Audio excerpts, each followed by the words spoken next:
Bonjour frères et sœurs. Dieu ne regarde pas à l'apparence, mais au cœur. Hein?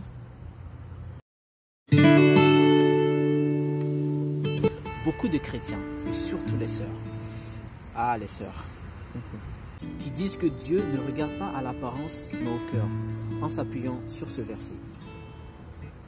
Un peu de contexte. Dieu ayant rejeté Saül, envoie le prophète Samuel choisir le nouveau roi à Bethléem parmi les fils d'un homme appelé Isaïe. Samuel fit ce que l'Éternel avait dit et il alla à Bethléem. Les anciens de la ville accoururent effrayés au-devant de lui et dirent « Ton arrivée annonce-t-elle quelque chose d'heureux » Il répondit « Oui, je viens pour offrir un sacrifice à l'Éternel. Sanctifiez-vous et venez avec moi au sacrifice. » Il fit aussi sanctifier Isaïe et ses fils, et il les invita au sacrifice.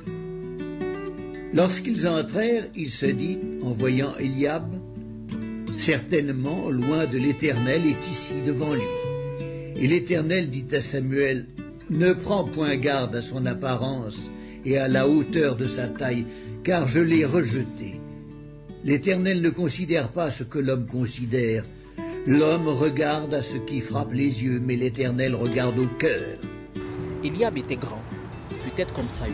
Il avait l'allure d'un guerrier avec des muscles, l'allure d'un leader. Et Samuel s'est dit, ça ne peut être que lui. Le Seigneur lui dit, ne prends pas garde à son apparence, à sa taille, parce que vous les hommes, vous regardez à ce qui frappe aux yeux, mais lui, l'Éternel, regarde au cœur. Donc il s'agit d'une apparence physique, une carrure. Ça n'a rien à voir avec les vêtements. Maintenant, admettons que Dieu regarde que au cœur. Un exemple. Tu vas dans un magasin acheter une robe bleue, parce que le bleu est ta couleur préférée. Arrivé, la vendeuse te propose des robes jaunes, des robes vertes, des robes roses avec des paillettes, tout ça. Mais toi, tu préfères le bleu. Toutes ces autres robes ne t'intéressent pas. C'est le bleu qui t'intéresse. À ton avis, d'où vient cet amour du bleu? Ça vient de ton cœur.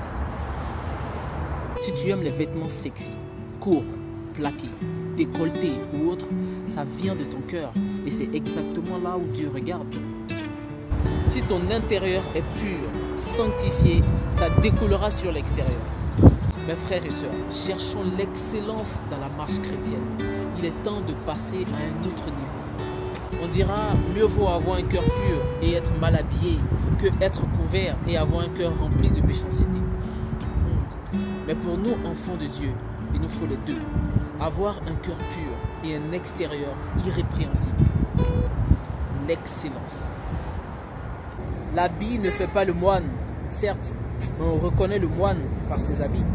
Le fait que Dieu regarde au cœur doit nous terrifier, parce que ton apparence vestimentaire, ton look, ton style révèle ce que tu as dans le cœur. Si Dieu regarde dans votre cœur, que trouvera-t-il? Jugez-en vous-même.